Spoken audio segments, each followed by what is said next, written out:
திருவருகை காலம் முதலாம் வாரம் செவ்வாய்க்கிழமை. முதல் வாசகம் இறைவாக்கினர் எசாயா நூலிலிருந்து எடுக்கப்பட்டுள்ளது. அதிகாரம் 11, வசனங்கள் 1 தொடக்கம் 10 வரை. ஆண்டவருக்குரிய நாளில் ஈசாய் என்னும் அடிமரத்திலிருந்து தளிர் ஒன்று துளிர்விடும். அதன் வேர்களிலிருந்து கிளை ஒன்று வளர்ந்து கனி தரும். ஆண்டவருடைய ஆவி அவர் மேல் தங்கியிருக்கும். ஞானம், மெய்யுணர்வு, அறிவுரை திறன், ஆற்றல், நுண்மதி, ஆண்டவரை பற்றிய அச்ச உணர்வு, இவற்றை அந்த ஆவி அவருக்கு அருளும். அவரும் ஆண்டவருக்கு அஞ்சி நடப்பதில் மகிழ்ந்திருப்பார். கண் கண்டதைக் கொண்டு மட்டும் அவர் நீதி வழங்கார். காதால் கேட்டதைக் கொண்டு மட்டும் அவர் தீர்ப்பு செய்யார். நேர்மையோடு ஏழைகளுக்கு நீதி வழங்குவார். நடுநிலையோடு நாட்டின் எளியோரது வழக்கை விசாரிப்பார். வார்த்தை எனும் கோலினால் கொடியவரை அடிப்பார். உதட்டில் எழும் மூச்சினால் தீயோரை அழிப்பார். நேர்மை அவருக்கு அரைக்கச்சை, உண்மை அவருக்கு இடைக்கச்சை. அந்நாளில் ஓநாய் செம்மறி ஆட்டுக்குட்டியோடு தங்கியிருக்கும். அக்குட்டியோடு சிறுத்தை புலி படுத்துக் கொள்ளும். கன்றும் சிங்கக்குட்டியும் கொழுத்த காளையும் கூடி வாழும். பச்சிளம் குழந்தை அவற்றை நடத்திச் செல்லும். பசுவும் கரடியும் ஒன்றாய் மேயும். அவற்றின் குட்டிகள் சேர்ந்து படுத்து கிடக்கும். சிங்கம் மாட்டைப் போல் வைக்கோல் தின்னும். பால் குடிக்கும் குழந்தை விரியன் பாம்பின் வலையில் விளையாடும். பால் குடி மறந்த பிள்ளை கட்டுவிரியன் வலையினுள் தன் கையை விடும். என் திருமலை முழுவதிலும் தீமை செய்வார் எவருமில்லை. கேடு விளைவிப்பார் யாருமில்லை. ஏனெனில் கடல் தண்ணீரால் நிறைந்திருக்கிறது போல மண்ணுலகம் ஆண்டவராம் என்னை பற்றிய அறிவால் நிறைந்திருக்கும். அந்நாளில் மக்கள் இனங்களுக்கு சின்னமாய் விளங்கும் ஈசாயின் வேரை பிற இனத்தார் தேடி வருவார்கள். அவர் இளைப்பாறும் இடம் மாட்சி நிறைந்ததாக இருக்கும். இது ஆண்டவர் வழங்கும் அருள் வாக்கு. இறைவா, உமக்கு நன்றி.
கடலிலிருந்து அடுத்த கடல் வரைக்கும் அவர் ஆட்சி செலுத்துவார். பேராற்றில் இருந்து உலகின் எல்லை வரைக்கும் அவர் அரசாழ்வார். ஆண்டவருடைய காலத்தில் நீதியும் சமாதானமும் தழைத்தோங்கும். தம்மை நோக்கி மன்றாடும் ஏழைகளையும் திக்கற்ற எளியோரையும் அவர் விடுவிப்பார். வறியோருக்கும் ஏழைகளுக்கும் அவர் இரக்கம் காட்டுவார். ஏழைகளின் உயிரை காப்பாற்றுவார். ஆண்டவருடைய காலத்தில் நீதியும் சமாதானமும் தழைத்தோங்கும். அவர் பெயர் என்றென்றும் நிலைத்திருப்பதாக.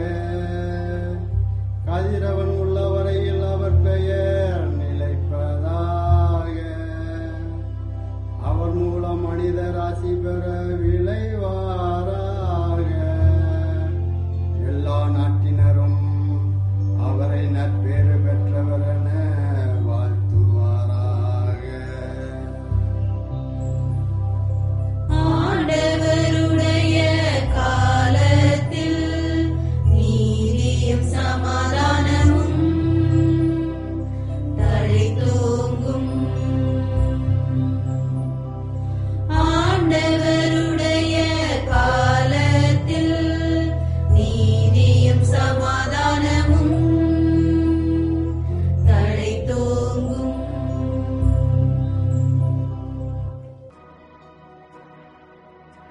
நற்செய்தி வாசகம். லூக்கா எழுதிய நற்செய்தியிலிருந்து எடுக்கப்பட்டுள்ளது.